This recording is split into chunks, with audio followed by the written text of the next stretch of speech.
Daniel Vorcaro encomendou ao publicitário Thiago Miranda, ex-sócio do portal Léo Dias, a produção de dossiês e monitoramento de seu concorrente André Esteves, do BTG Pactual. Eu vou te falar uma coisa. O que aconteceu no mercado financeiro com o nosso querido Daniel Vorcaro, né? O Daniel Vorcaro, né, o amigão de todo mundo, ele basicamente comprou muita gente com festas, prostituição e CDBs impossíveis de serem vendidos. Quem foi eu tenho quase certeza, podem conferir aí, mas eu acho que o maior divulgador, o maior vendedor dos créditos podres do Daniel Vorcaro, né? Não só ele mesmo com, né, venda de crédito para por exemplo, né, estados inteiros, Bahia, Rio de Janeiro, etc. Mas no mercado financeiro, principalmente para a galera de renda familiar que foi comprar título podre do Banco Master, a maior parte foi pela XP, que era concorrente da BTG. E aí o André Esteves ficou pistola, ele falou, gente, não existe CDB a 160 do CDI, isso é uma ilusão, isso não tem como estar certo. E a partir disso eles criaram uma concorrência praticamente mortal. E o nosso querido Daniel Vorcaro, que tinha inclusive um grupo de WhatsApp, né, para, sei lá, investigar a vida de jornalista, para tentar comprar todo mundo, para tentar ameaçar inclusive todo mundo, por que ele não faria nada contra o André Esteves? É claro que ele faria. E é claro que ele fez, né? Ele contratou aí o Thiago Miranda para fazer dossiês contra o André Esteves. Né? Isso para mim não é nenhuma novidade, tá? Para qualquer pessoa que sabe como é que funciona o mercado financeiro, a gente sabia que esses dois eram inimigos mortais, e o Daniel Vorcaro, como não tem escrúpulos, ele claramente faria um negócio assim. Vamos lá? Próximo. Dino do STF determina bloqueio de 6 milhões de reais de Eduardo Cunha por suspeita de desvio de emendas. Decisão ocorre após bloqueio de 119 milhões em bens do presidente nacional do PL, Valdemar da Costa Neto, alvo da mesma operação. Eu já falei várias vezes isso pra você, cara. Duas coisas comuns de se fazer corrupção e difícil de pegar: rachadinha e desvio de emenda. Cara, eu vou falar pra você. Não é difícil você ser uma pessoa desonesta. Por isso que você precisa ter um freio moral. Eu já falei isso várias vezes, cara. Eu trabalhei com posto de gasolina. Você adulterar combustível é a coisa mais fácil que tem. Por que você não adultera? Porque você tem freio moral. Você fala, eu não vou enganar a dona Maria, que vem aqui abastecer o carro dela, que vende cachorro quente, e vou pegar, sei lá, os 10 e os 15 reais que ela põe todo dia pra ir trabalhar e vou pôr água no álcool que ela tá comprando. Certo? A mesma coisa quando você é deputado. Você não faz uma rachadinha com os seus assessores porque você tem freio moral. Porque se você fizer bem feito, ninguém pega. Tá? A mesma coisa com emenda. Mano, você tem um... Vamos lá. Quantos municípios tem no Brasil? Mais de 5 mil. Pega num estado, vamos pegar, São Paulo. É que eu não quero falar das cidades grandes, mas vamos pegar, por exemplo, cidades pequenas. Escolha aí, sei lá, 100 cidades pequenas do estado de São Paulo. Você acha que não dá pra fazer um esqueminha com emenda numa cidade dessa, com um prefeito desses? Claro que dá, velho. Você vai fazer um recapeamento na tua cidade? Tá, quanto vai custar o recapeamento? Puta, vai custar 200 mil reais. Faz o seguinte, meu, separa 20 pra nós. E você tá sendo modesto. 10%, vamos pôr 10% aí pra nós, 10 pra mim, 10 pra você. Cara, isso é a coisa que mais tem, velho. Os caras fazem muito. Só que aí o cara começa a se viciar, ele começa a fazer muito, né? E aí eu pergunto pra você, se um deputado baixo clero faz isso, você acha que altos cleros dos partidos políticos, ainda que não sejam deputados, você acha que eles não fazem isso? Eu vou dar um exemplo. Aqui na Câmara Municipal de São Paulo, tinha um esquema de um cara, como é que era o nome mesmo do vereador? Tinha um vereador que ele deixou de ser vereador, que eu esqueci o nome. Só que quando ele era vereador, ele juntou um monte de pessoas que faziam um esquema com desvio de emenda. O que ele fez? Ele, mesmo sem ser vereador e sem ser presidente de partido, sem ser porra nenhuma, ele chegava pros vereadores e falou, ô vereador X, quer fazer um evento de, sei lá, de taekwondo aqui na escola tal? Tá, beleza. Então nós vamos contratar uma empresa que é parceira nossa, manda aí 100 milzinho e a gente vai dando aquela ramelada aqui. Fechou? Fechou. E aí os caras denunciaram. Tipo, o cara nem era vereador mais, velho. E o cara continuava fazendo esquema de desvio de emenda. Você acha... Aí eu pergunto pra você, por que caras como Eduardo Cunha, como Valdemar da Costa Neto não fariam? Por que eles não fariam? É difícil pegar isso aí, tá? Não é fácil, é muito difícil pegar isso aí. Os caras estão falando assim, de onde vem o freio moral? O freio moral vem de casa, bicho. Sim. O freio moral vem de casa. Você aprende o que é certo e o que é errado quando você é criança com seus pais. O teu freio moral, ele vem de... E se não vem de casa, ele pode vir tardiamente. Tá? E geralmente, vou falar um negócio pra você. Geralmente, o freio moral de quem não teve em casa vem através de religião.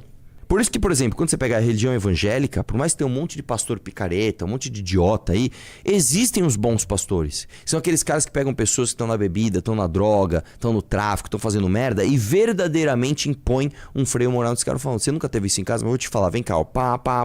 Você acha que isso tá ligado às pessoas das religiões serem mais moralistas? O quê?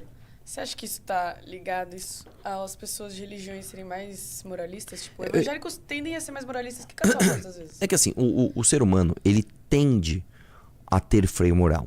O ser humano é projetado para entender que a viver em comunidade, viver em conjunto, ele pressupõe que você não vai fazer com o próximo o que você não quer que façam com você. Isso é um freio moral. Sim.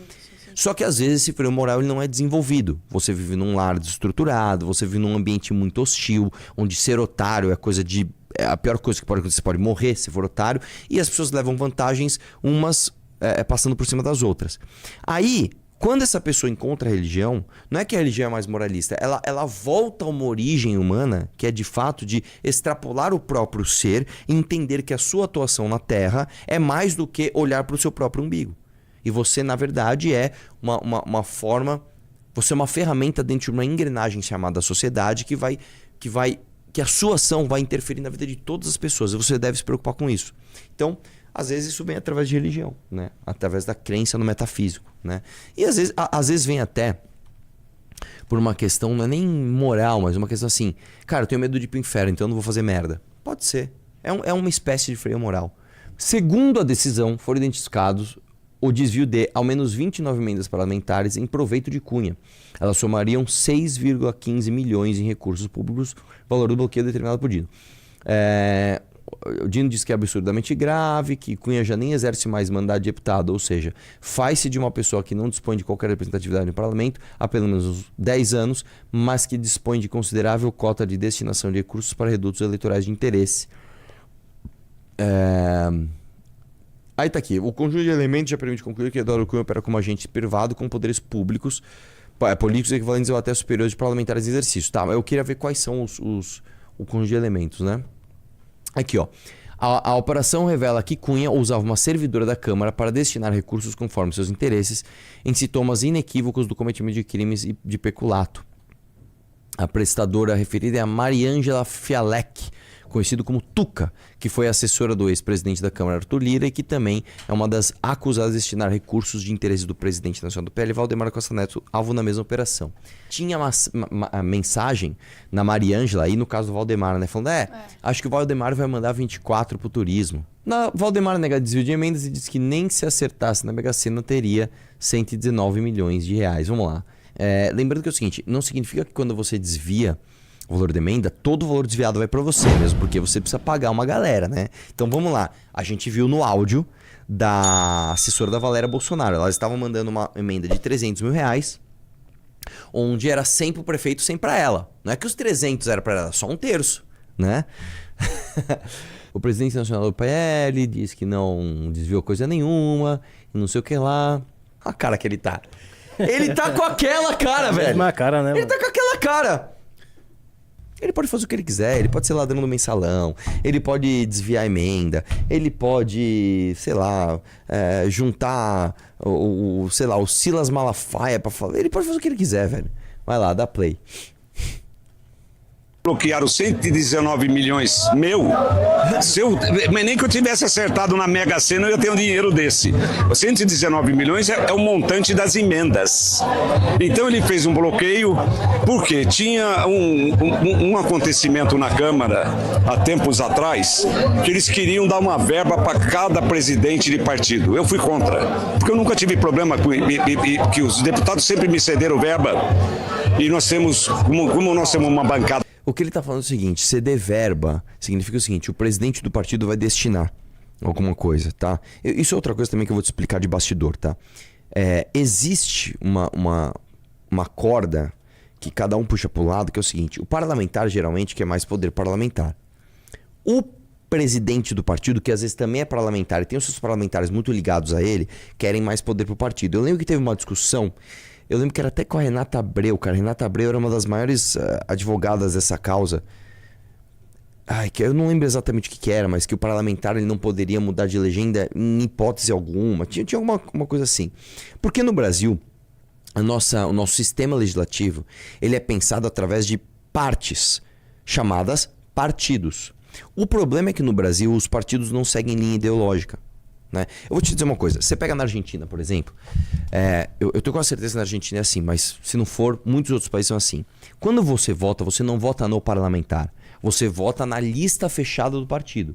Então você vota no partido A e o partido A tem os seus deputados. E eles vão ordenar quem vai entrar, tá? E não é você que vai dar o voto direto para aquela pessoa. Aqui no Brasil, por conta da ditadura, a gente ficou tão traumatizado em não poder votar na pessoa que você quer, que a gente tem um sistema presidencialista, ou seja, você vota no presidente e você vota na pessoa do partido. E a gente tem esse negócio chamado lista proporcional voto proporcional de lista aberta, onde os partidos vão lá e pegam os votos das figuras populares e distribuem na sua chapa. Qual o grande problema disso? Nós não temos diferenciação programática entre os partidos no Brasil. Não existe programa do MDB, não existe programa do PP, não existe programa do Cidadania, não existe. Existe um balcão de negócios, tanto que é por isso que a gente tem esse excesso de partidos no Brasil. O fato é o seguinte, dada este pensamento na hora de a gente decidir como é que a democracia brasileira ia funcionar, você tem sempre que lembrar que a casa legislativa, por isso que é a casa do povo, não é a casa do povo, é a casa de leis. Ela é feita para a lógica partidária. Isso é uma coisa que as pessoas sempre esquecem. Quando você tem, por exemplo, uma comissão, as cadeiras nas comissões são distribuídas para os partidos e não para os parlamentares. Entendeu? Por isso que vira e mexe você tem essas jogadas. Tipo, na CCJ querem passar uma pauta e a maioria é contra. Aí os partidos fazem acordo e trocam os parlamentares para colocar parlamentares ou que são a favor ou que não ligam para aquela pauta e vão seguir a orientação do partido. O que na teoria era o certo. O certo era funcionar assim se o Brasil tivesse diferença programática entre os partidos. Como não tem, fica um monte de coisa genérica que eles vão ao calor do momento, de acordo com o que o governo orienta, e o governo orienta sempre de acordo com o valor de emenda e cargo. Entendeu? Então, uma das formas da gente acabar com isso não é, por incrível que pareça, uma coisa contra-intuitiva. Não é diminuir poder de presidente de partido, não é isso. A gente teria que diminuir a quantidade de partidos no sentido de que o partido teria que ter um programa. Você tem que ter um programa e você tem que seguir o programa. Aqui no Brasil isso não é seguido. Tá? Então o que o Valdemar está explicando é que, olha, quiseram dar uma verba para os presidentes de partido, e o Valdemar falou, mano, para que eu vou querer isso se eu tenho o maior partido de todos, com a maior parte das pessoas altamente dependentes de mim? Então beleza, eu vou fingir que eu sou contra porque eu mando nesses caras. Ou você acha, sei lá, que fala qualquer deputado do PL puxado aí, de algum estado X. Você acha que esse cara não obedece o Valdemar, não quer ele mandar? Vai obedecer sim, vai lá, volta lá. Grande, nós temos muitas comissões. Essas comissões, por exemplo, Comissão da Saúde é nossa, do Turismo é nossa, Relações Exteriores é nossa. Todas essas comissões têm recursos de emendas. Pausa. Isso é outra coisa. Vamos lá, você tem 4 tipos de emendas parlamentares. Você tem a emenda parlamentar do parlamentar. Você tem a emenda de bancada. Então, ó, tem uma bancada temática aqui. A bancada do agro. Tem emenda para o agro. Você tem as emendas de comissões. Então, tem a comissão da saúde, tem a comissão do sei lá. Que é assim, cara, é ridículo que isso aconteça. E você tem as emendas de relator, que se chama de emendas de relator, que é onde rouba pra caralho. Aqui é onde rouba mais, tá? O lance é o seguinte. Como é que funciona a democracia brasileira? Imagina que você é um hospital. Aí você tem lá um hospital e o seu hospital precisa de X por mês para se manter. O governo te manda uma fração desse X. O outro X, você tem que ir lá mendigar no Congresso para os parlamentares mandarem emenda, para as bancadas mandarem emenda e para as comissões mandarem emenda. Cara, é humilhante. Eu vou te falar, na Lesp, como é que funcionava? Eles mandavam umas gostosas lá, né, com uns brindes de hospital, pra ficar puxando o saco do deputado, e deputado se achava. Meu, você tinha que ver como os caras se achavam. Manda a Rosângela entrar aí. Aí a tal da Rosângela entrava, ficava lá puxando o saco do deputado. Não, senhor, o seu trabalho é a coisa mais maravilhosa. Aí dá brinde, aí fala que ama, aí vê a foto da família do deputado. Nossa, que família linda. Nossa, como o senhor é maravilhoso. Tem como o senhor mandar uma emenda pro meu hospital? Tenho. Aí manda a emenda. Aí leva o deputado no hospital. Olha como esse deputado é bonzinho, ele mandou o recurso. Isso é ridículo. Isso é ridículo. Isso é um absurdo. Isso é um completo absurdo. Emenda parlamentar tem que acabar. E vamos lembrar, por que você tem emenda parlamentar obrigatória? Porque antes, quando você não tinha, só os amigos do governo destinavam emenda. Então o cara que era amigo do governo, ele falava assim, olha como eu sou legal, eu sou o deputado João, eu tô trazendo emenda aqui do governo porque eu sou amigo do governo e eu estou trabalhando por você. E os de oposição ficavam ferrados. Aí, não, vamos solucionar esse problema, vamos dar emenda pra todo mundo. Aí o deputado de oposição também pode fazer a mesma coisa que eu tô fazendo. Olha como eu sou legal, eu trouxe emenda aqui pra você. Qual que deve ser a lógica? Tem que acabar, tem que proibir. Acabou a emenda. Não existe. O orçamento brasileiro, ele deve ser executado a partir de critérios técnicos, não de critérios políticos. Eu vou dar um exemplo de como isso afeta a saúde especificamente. Quando você pega, por exemplo, saúde municipal, principalmente de grandes municípios, pequenos, como o pequeno município, ele é fisicamente pequeno, você põe um posto de saúde, as pessoas têm acesso a esse posto de saúde. Quando você pega uma cidade grande, por exemplo, Campinas, São Paulo, Guarulhos, você precisa pulverizar o atendimento de saúde na rede básica. Então, o primeiro atendimento é do município. A lógica é de pulverização, você tem que estar mais próximo da ocorrência. O problema é, como você tem a construção desses pontos muito mais pensados para a região do político que vai ficar mandando emenda para lá e não para o critério técnico de atendimento da maioria da população, você tem distorções. Aqui em São Paulo, cara, eu lembro quando eu estudei essa pauta para ser candidato a prefeito, era um absurdo. Você tipo tinha assim, vou dar um exemplo, vamos supor que aqui dá para ver os quatro. Imagina que você tem aqui 4 bairros. Aí esse bairro tá cheio de gente com problema. Aí os caras punham um ponto de saúde aqui. Mas esse aqui não, esse aqui não tem mais. Por quê? Porque o vereador aqui era muito forte, ele pôs um ponto aqui e ficava jogando emenda dele para esse... Cara, isso é ridículo. Isso é ridículo. Tem que acabar a emenda parlamentar. Tá? Os critérios de execução de orçamento têm de ser técnicos. E os critérios de distribuição de recurso de fundo eleitoral e fundo partidário têm que ser a partir das avaliações técnicas de performance desses políticos. Entendeu? Então vamos lá, eu tenho esses 4 bairros para cuidar. Eu preciso melhorar a saúde desse bairro para que aí eu receba mais fundo eleitoral. Aí eu vou pensar, onde eu vou colocar o ponto de saúde? Foda-se que esse cara aqui é mais forte do que esse cara desse bairro. Foda-se. Se as pessoas estão aqui, eu vou colocar aqui, porque eu vou melhorar a gestão, vou melhorar os índices e aí eu vou ter o estímulo financeiro para fazer propaganda. Quando você põe emenda parlamentar e de tudo quanto é tipo, emenda de presidente, emenda de bancada, emenda de relator, você deixa mais politicamente a decisão e menos técnica. Por isso que você tem que acabar com a emenda. Acabar, entendeu? Põe na tela aí, vai lá. Eu sugiro, o pessoal vem pedir para mim, eu sugiro que eles deem para tal município, tal município, tal município.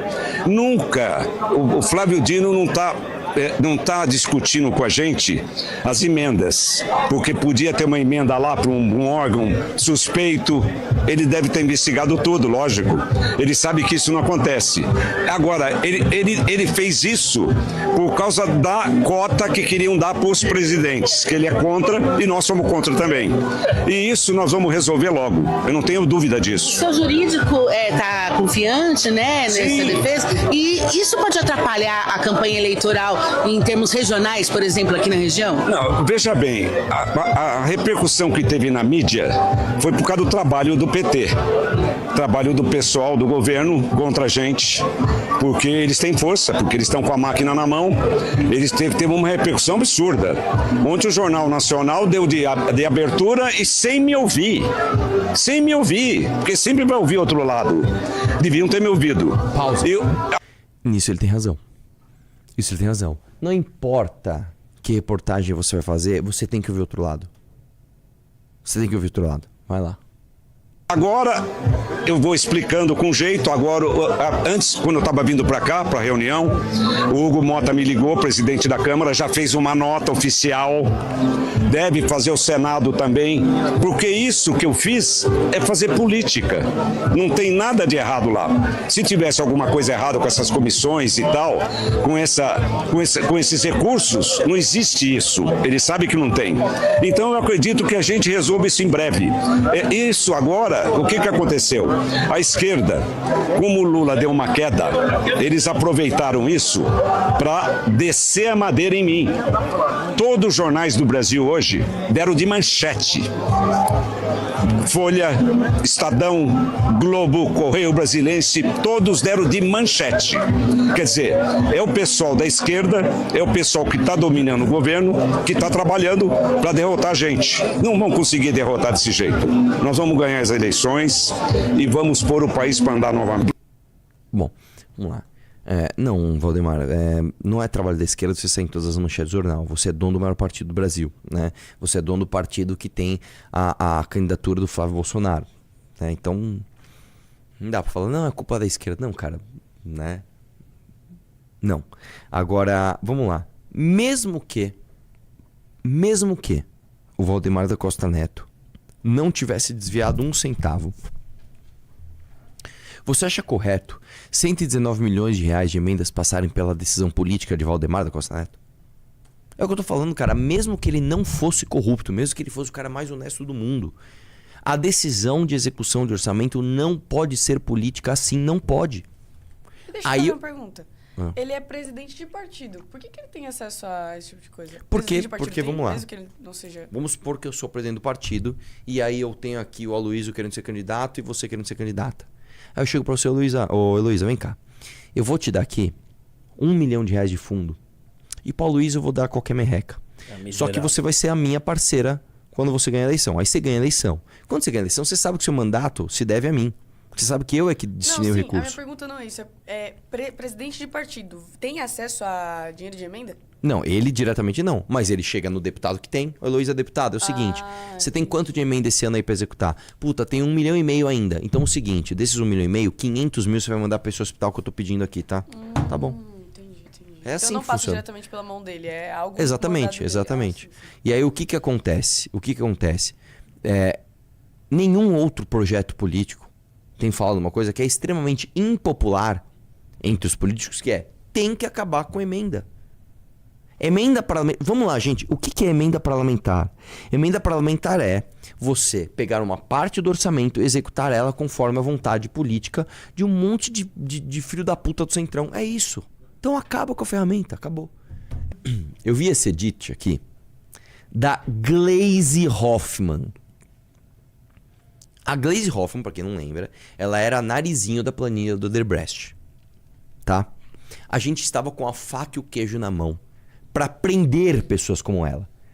A Gleisi Hoffmann, meu irmão, era assim, era pra ela estar presa até hoje, pra ela estar atolada de processo, atolada de problema. Como que tá a Gleisi Hoffmann hoje, 2026? Fazendo edit, tirando sarro de uma contradição absurda que o Sérgio Moro está dando de presente pra essa gente. Você quer ver? Aí eu pergunto pra você, eu odeio a Gleisi Hoffmann. Eu quero derrotar a Gleisi Hoffmann. Eu quero que a Gleisi Hoffmann esteja presa. Como é que eu vou fazer isso?